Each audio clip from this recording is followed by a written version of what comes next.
الحمد لله رب العالمين والصلاة والسلام على سيد الأنبياء والمرسلين أما بعد فأعوذ بالله من الشيطان الرجيم بسم الله الرحمن الرحيم فكيف تكفرون بالله وكنتم أمواتا فأحياكم ثم يميتكم ثم يحييكم ثم إليه ترجعون صدق الله العظيم۔ آئیے عرض و معروض کا سلسلہ شروع کیا جائے۔ اس سے پیشتر نبی پاک صلی اللہ علیہ وسلم کی بارگاہ میں جس طریقے سے میں درود و سلام کے صیغے پڑھاؤں، مل کر آپ بھی ان درود و سلام کے صیغوں کو دہرائیں۔ الصلاۃ والسلام علیک یا رسول اللہ وعلی آلک واصحابک یا حبیب اللہ۔ الصلاۃ والسلام علیک یا نبی اللہ وعلی آلک واصحابک یا نور اللہ۔ نویت سنت الاعتکاف۔ پیارے اسلامی بھائیو، بار بار الحمدللہ ہم اس چیز کا تذکرہ کرتے ہیں کہ جب بھی مسجد میں داخل ہوں تو اعتکاف کی نیت یاد کر کے کر لیا کریں۔ اس کے بڑے فوائد ہیں۔ ان فوائد میں سے ایک فائدہ یہ ہے کہ بندہ جب اعتکاف کی نیت کر لیتا ہے مسجد میں داخل ہوتے وقت، تو جب تک وہ مسجد میں رہے گا ہر سانس کے بدلے اس کے نامہ اعمال میں 10 نیکیاں لکھی جاتی رہیں گی۔ اللہ پاک کلام مقدس میں ارشاد فرماتا ہے، کیف تکفرون باللہ وکنتم امواتا فاحیاکم۔ تم کیسے اللہ کے منکر ہو سکتے ہو حالانکہ تم مردہ تھے تو اس نے تمہیں پیدا کیا۔ ثم یمیتکم ثم یحییکم ثم الیہ ترجعون۔ کیا پھر وہ تمہیں موت دے گا، پھر تمہیں زندہ کرے گا، پھر اسی کی طرف تمہیں لوٹایا جائے گا۔ توحید و نبوت کے دلائل اور کفر و ایمان کی جزا و سزا ذکر کرنے کے بعد اللہ پاک نے اپنی خاص و عام نعمتوں اور قدرتوں کی عجیب نشانیوں کا ذکر فرمایا، اور کفر کی خرابی اور برائی کو کافروں کے دلوں میں بٹھانے کے لیے نے خطاب کیا کہ تم کس طرح خدا کے منکر ہو سکتے ہو، کس طرح تم خدا کا انکار کر سکتے ہو، حالانکہ تمہارا اپنا حال اللہ پاک پر ایمان لانے کا تقاضا کرتا ہے کہ تم پہلے کچھ نہ تھے، بے جان تھے، تمہارے اندر روح ڈالی گئی، اور پھر جب تمہارے اندر جان ڈالی گئی، روح ڈالی گئی، تب تم کسی لائق بنے۔ یہ تمام احوال اس چیز کا تقاضا کرتے ہیں، یہ تمام چیزیں اس چیز کا تقاضا کرتی ہیں کہ تم اللہ عز و جل کی وحدانیت کا اقرار کرو۔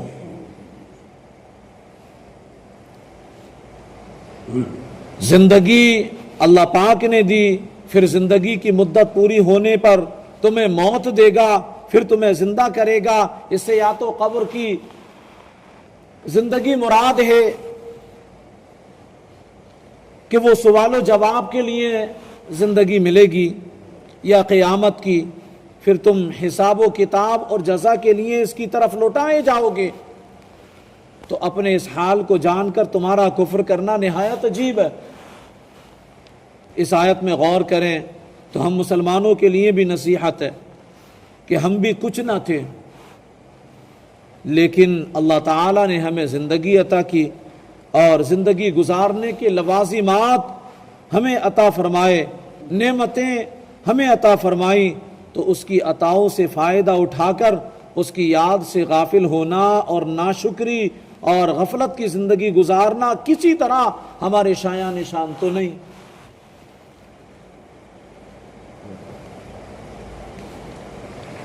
اللہ تعالی کی قدرت کے متعلق آپ دیکھیں، ایسا بہت مرتبہ ہوتا ہے کہ ہم کچھ کرنا چاہ رہے ہوتے ہیں مگر جو ہم چاہتے ہیں وہ ہوتا نہیں، ہوتا وہی ہے جو میرا اللہ چاہتا ہے۔ اللہ پاک خود ارشاد فرماتا ہے کلام مقدس میں، وَمَا تَشَاءُونَ إِلَّا أَن يَشَاءَ اللَّهُ رَبُّ الْعَالَمِينَ، اور تم کچھ نہیں چاہ سکتے مگر یہ کہ اللہ چاہے جو سارے جہانوں کا رب ہے۔ امام جعفر صادق رحمۃ اللہ تعالی علیہ فرماتے ہیں کہ اپنے ارادوں کے ٹوٹنے سے میں نے رب کو پہچان لیا، اپنے ارادوں کے ٹوٹنے سے میں نے رب کو پہچان لیا، یعنی میں جو چاہتا ہوں وہ نہیں ہوتا۔ امام جعفر صادق رحمۃ اللہ علیہ فرماتے ہیں کہ یعنی میں جو چاہتا ہوں وہ نہیں ہوتا، اس کا الٹ ہو جاتا ہے۔ اس سے مجھے معلوم ہوا کہ کوئی تو ہے جو میرے ارادوں پر پہرا لگائے ہوئے ہے، اور وہی اللہ ہے، وہی اللہ ہے۔ اور آگے امام اعظم ابو حنیفہ رحمۃ اللہ تعالی علیہ سے سوال ہوا کہ خدا کے وجود کی آپ کوئی دلیل دیجئے۔ لوگوں نے کہا کہ خدا کے وجود، خدا موجود ہے، اس کی دلیل دیجئے آپ۔ اللہ اکبر۔ فرمایا آدمی چاہتا ہے کہ میرے گھر بیٹا ہو، آدمی چاہتا ہے میرے گھر بیٹا پیدا ہو مگر بیٹی ہو جاتی ہے۔ اس سے پتہ چلتا ہے کہ کوئی ہے جس کا ارادہ، جس کی مرضی اس دنیا پر نافذ ہے، اور وہی خدا ہے، وہی خدا ہے۔ کہ ہم جو چاہتے ہیں وہ نہیں ہوتا، ہم جو چاہتے ہیں وہ نہیں ہوتا، ہوتا وہی ہے جو رب چاہتا ہے۔ ابھی حال ہی کی بات ہے کہ کسی ملک کا ایک شخص تھا، وہ خود کو ملک الارادہ یعنی مرضی کا بادشاہ کہتا تھا، مسلمان تھا، اللہ پاک اس کی بخشش فرمائے، بیچارے کو پھیپھڑوں کا کینسر ہوا اور عین جوانی کے عالم میں ہی دنیا سے رخصت ہو گیا۔ پتہ چلا اس دنیا میں اللہ پاک کی مرضی نافذ ہے، حکم صرف اسی کا چلتا ہے، وہ غالب ہے۔ اور قرآن پاک میں بھی اللہ پاک نے فرمایا وَهُوَ الْقَاهِرُ فَوْقَ عِبَادِهِ، فرمایا اور وہی اپنے بندوں پر غالب ہے۔ غرض ہمیں یہ بات اپنے ذہن میں بٹھا لینی چاہیے کہ اس دنیا میں مرضی صرف اللہ پاک کی چلتی ہے، اسی لیے ہمیں چاہیے کہ طاقت، عہدے اور مال و دولت وغیرہ کے غرور میں نہ آیا کریں، اللہ پاک کے حضور سر جھکا کر رکھیں، اللہ پاک کے حضور اپنے سروں کو جھکا کر کے رکھیں کہ وہی ہمارا مالک ہے، وہی زندگی کا مالک ہے، وہی موت کا مالک ہے، وہی عزت دینے والا ہے، وہی ذلت دینے والا ہے، وہی مالداری دینے والا ہے، وہی غربت دینے والا ہے، آزمائشوں میں وہی ڈالتا ہے اور آزمائشوں سے وہی نکالتا ہے۔ اسی کا فرمان وَلَا يَسْتَثْنُونَ کہ تم جو کام کرو اس میں انشاءاللہ لگا لیا کرو۔ جو بندے یہ سوچتے ہیں کہ ہمیں اتنا مال مل گیا، ہمیں اللہ پاک نے اتنی خوشحالی عطا فرما دی، اور پھر وہ اپنے آپ کو ملک الارادہ سمجھتے ہوں کہ میں ہی اپنے ارادے کا مالک ہوں، اور پھر اپنے ہر کام میں انشاءاللہ نہیں کہتے، تو وہ خسارے میں۔ انہوں نے خود پر بھروسہ کیا کہ ہم چاہ رہے ہیں وہی ہو کر رہے گا، جبکہ ایسا نہیں تھا، تو پھر وہ خسارے میں چلے گئے، نقصان میں چلے گئے۔ اور مسلمانوں، یہ ہمارے لیے سبق ہے، ہمیں چاہیے کہ جب بھی کوئی کام کرنا ہو، کسی بات کا ارادہ کریں تو اپنی طاقت، اپنی فنکاری، اپنی مہارت اور اپنی صلاحیت پر بھروسہ نہ کریں، بلکہ اللہ پاک سے استعانت کریں، یعنی اس سے مدد چاہا کریں۔ اس نے ہمیں اس چیز کا سبق دیا ہے۔ اللہ پاک فرماتا ہے ایاک نعبد و ایاک نستعین، ہم تیری ہی عبادت کرتے ہیں اور تجھ سے ہی مدد چاہتے ہیں۔ آیت کے اس حصے میں ہمیں تعلیم دی گئی کہ ہم اپنے اندر سے میں والی بات کو ختم کر دیں، میں ہوں میں، یہ میں والی بات ختم کر دیں گے تو انشاءاللہ پھر کامیابی ہے۔ ہم اس دنیا میں مالک نہیں، محتاج ہیں۔ اپنی اس محتاجی کو دل و جان سے تسلیم کر لینا بندگی کی حقیقت ہے۔ جب بندہ دل کی گہرائی سے یہ تسلیم کر لیتا ہے کہ میں محتاج اور بے بس بندہ ہوں، تب اس پر لطف و کرم کے دروازے کھول دیے جاتے ہیں۔ یہی وہ حقیقت ہے کہ جس کا اظہار کرتے ہوئے بندہ کہتا ہے ایاک نعبد و ایاک نستعین، ہم تیری ہی عبادت کرتے ہیں اور تجھ سے ہی مدد چاہتے ہیں۔ یعنی بندہ کہتا ہے مولا میرے پاس ہاتھ تو ہیں، تو نے ہی عطا فرمائے ہیں، مگر تیری مدد ہوگی تو ہی میں ہاتھ چلاؤں گا۔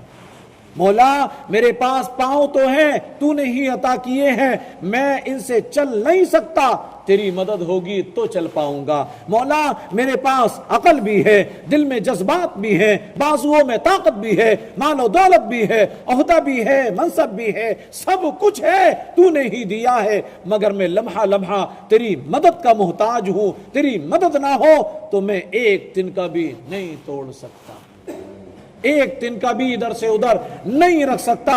لہذا اے مالک کریم، تو مالک ہے، تو ہی تمام جہانوں کا رب ہے، میں تجھ سے ہی مدد چاہتا ہوں۔ جب بندہ یہ تمام چیزیں سوچنے لگتا ہے اور پھر اپنے رب ہی پر بھروسہ کرتا ہے، اس سے ہی مدد مانگتا ہے، پھر اس کے کام بنتے ہیں، پھر اس پر نوازشات ہوتی ہیں، اس پر لطف و کرم ہوتے ہیں۔ تو ہمیں اللہ کی بارگاہ میں ہمیشہ عجز و انکساری کے ساتھ رہنا چاہیے۔ اللہ پاک ہم سب کو ان باتوں پر عمل کرنے کی توفیق عطا فرمائے۔ الحمدللہ رب العالمین والصلاة والسلام علی سید الانبیاء والمرسلین۔ یا رب مصطفیٰ رسول کریم صلی اللہ علیہ وسلم کے واسطے ہمارے والدین کی، ساری امت مسلمہ کی مغفرت فرما دے۔ اے اللہ کلام مقدس کی تلاوت کی، اس کا ترجمہ بیان کیا، اس کی تفسیر بیان کی، مولا اسے اپنی بارگاہ میں قبول و مقبول فرما لے۔ اے اللہ ہمیں کلام مقدس کے فیضان سے مالا مال فرما، اس کی پوری ہدایتیں عطا فرما۔ اے اللہ ہم سب کو تیری رضا والے کاموں میں لگا دے، تیری ناراضگی والے کاموں سے بچا لے۔ اے اللہ ہم سب کو تیرے محبوب صلی اللہ علیہ وسلم کا سچا عشق عطا فرما دے، سنتوں کا پیکر بنا دے، سنتوں کے مطابق زندگی گزارنے والا بنا دے۔ اے اللہ ہماری آنے والی نسلوں کو بھی عاشق رسول بنا دے۔ اے اللہ ہماری بستی پر اپنا خاص فضل و کرم فرما، ایسا کرم فرما کہ بستی میں بچہ بچہ نمازی بن جائے، قرآن کا قاری بن جائے، میدان کا غازی بن جائے، کعبے کا حاجی بن جائے، نیک متقی پرہیزگار بن جائے، تقوی شعار بن جائے۔ مولا ہم سب کو تیرے محبوب پاک صلی اللہ علیہ وسلم کی سنتوں کا عامل بنا دے۔ اے اللہ ہمیں عبادتوں میں لذتیں عطا کر دے، سجدوں میں لذتیں عطا کر دے، تلاوت قرآن میں دلچسپی عطا فرما دے، تلاوت قرآن کا ذوق و شوق دے دے، درود و سلام کی کثرت کرنے والا بنا دے۔ اے اللہ ہمیں عاشقان رسول کی صحبت نصیب فرما دے، ایمان کی حلاوت نصیب فرما، ایمان پر ثابت قدمی نصیب فرما دے۔ مولا ہماری ان دعاؤں پر اپنے محبوب کریم رؤوف الرحیم علی کا تحیت و تسلیم کے صدقے طفیل رحمت کی نظر فرما دے۔ سبحان ربک رب العزت عما یصفون وسلام علی المرسلین والحمد للہ رب العالمین۔ لا الہ الا اللہ محمد الرسول اللہ صلی اللہ تعالی علیہ وسلم۔ اے شہنشاہ مدینہ صلاۃ و سلام، اے شہنشاہ مدینہ صلاۃ و سلام، زینت عرش معلا صلاۃ و سلام، عرش معلا الصلاة والسلام رب هب لي امتی کہتے ہوئے پیدا ہوئے رب نے فرمایا کہ بخشا رب نے فرمایا کہ بخشا الصلاۃ والسلام شہنشاہ مدینہ مومنو پڑھتے رہو تم اپنے آقا پر درود ہے فرشتوں کا وظیفہ ہے فرشتوں کا وظیفہ صلاۃ و سلام شہنشاہ مدینہ صلاۃ و سلام میں وہ سن جمیلے قادری من جواد میرا لاشا بھی پڑے گا میرا لاشا بھی پڑے گا صلاۃ و سلام شہنشاہ مدینہ صلاۃ و سلام زینت عرش معلا الصلاة والسلام عليك يا رسول الله الصلاة والسلام عليك يا حبيب الله الصلاة والسلام عليك يا نبي الله وعلى آلك وأصحابك يا نور الله صلى الله تعالى عليه وسلم يا رسول الله انظر حالنا يا حبيب الله اسمع قالنا إنني في بحر هم مغرق خذ يدي سهل لنا أشكالنا اللهم ربنا تقبل منا إنك أنت السميع العليم وتب علينا إنك أنت التواب الرحيم وصلى الله تعالى على خير خلقه محمد وآله وأصحابه أجمعين برحمتك يا أرحم الراحمين لا إله إلا الله محمد رسول الله صلى الله تعالى